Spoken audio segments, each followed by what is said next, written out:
Pendidikan pariwisata merupakan fondasi terciptanya SDM yang berkualitas dan berdaya saing. Namun, masih banyak tantangan yang dihadapi. Saya asalnya itu dari sarjana pendidikan matematika, dan ketika mengajar di sini untuk pertama kalinya saya diminta untuk mengajar produktif atau mata pelajaran perhotelan. Ketika mengajar itu ada kendala pastinya yang ditemukan. Karena ketika kita mengajar mau bebas untuk kita berbicara di depan, ya kita juga kepikiran, hotelnya seperti apa sih, ruang front office seperti apa sih, kayak gitu. Nah, itu juga yang menjadi tantangan. Membuat SMK itu nggak gampang. 4-5 kali jauh lebih sulit dibanding membangun SMA. Kami sadar sungguh ya, bahwa kami itu sekolah yang kecil, masih merangkak begitu. Mengingat guru-guru itu kan juga banyak yang tidak suka keluar dari zona nyamannya. Mereka ini belajar sendiri, itu kan sebenarnya kan munculnya dari sini ya, tetapi tidak bisa dari didorong-dorong gitu. Akhirnya ya saya paksa sudah. Banyak kebutuhan yang sifatnya meningkatkan kualitas guru, lebih profesional dan seterusnya itu Desma mendampingi kami.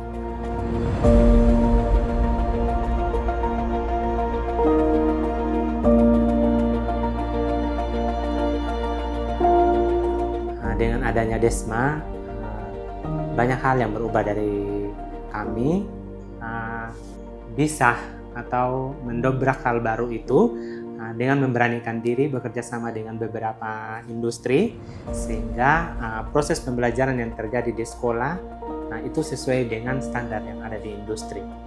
Dan puji Tuhan, dengan dampingan terus dorongan dari Desma, akhirnya kami bisa berkolaborasi dengan industri, dan pada kenyataannya sekarang ada beberapa industri yang mencari sekolah kami, bukan kami yang mencari industri.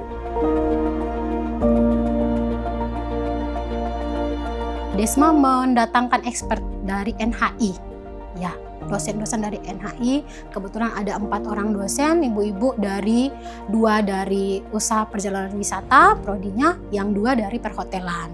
Di situ ada beberapa kegiatan yang kami itu dilatih bagaimana cara menyusun perangkat pembelajaran, bagaimana kami membagikan informasi mengenai dunia pariwisata dengan siswa-siswi kami, seperti itu. Dan dari dunia pendidikan ini juga saya mendidik siswa-siswi saya ini untuk bisa menjadi insan pariwisata yang kedepannya bisa mengembangkan dunia pariwisata terkhususnya yang ada di Pulau Sumba ini.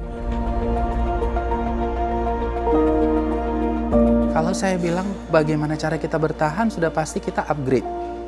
Karena ilmu itu perhotelan itu selalu update, selalu up to date, mengikuti perkembangan zaman. Jadi paling tidak beberapa skill yang kita punya supaya kita bisa bersaing dengan kompetitor-kompetitor yang ada di sekitar kita.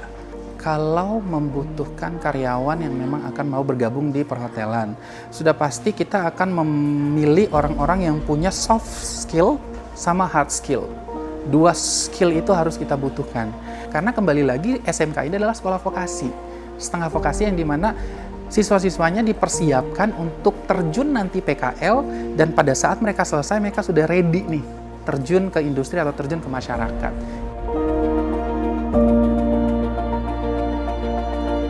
Saya dari pribadi Pak, mulai kerja awal di sini Pak, saya sangat senang Pak, karena saya bersyukur sekali Pak bisa kerja di lingkungan hidup sekitarnya di sini Pak.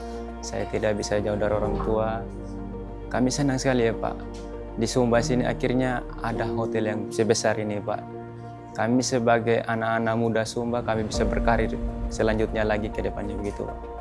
Sekarang kan Pak, ini sudah banyak dunia pariwisata, sudah banyak hotel juga Pak. Jadi saya pengen ini adik-adik nanti setelah tamat, jangan disia-siakan training 6 bulan itu harus dikembangkan.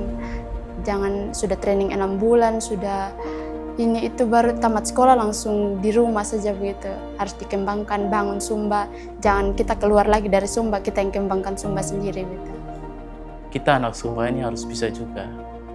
Kita yang membangun daerah kita, menunjukkan skill kita bahwa kita itu bisa, anak Sumba itu bisa, anak kampung itu bisa. menunjukkan yang terbaik untuk Sumba. Perubahan bukan hasil satu hari, tapi dari proses panjang yang dibangun oleh orang-orang yang peduli. Dari guru yang belajar, kepala sekolah yang memberi ruang, hingga sistem yang terus disesuaikan. Dan kami adalah hasil dari semua itu.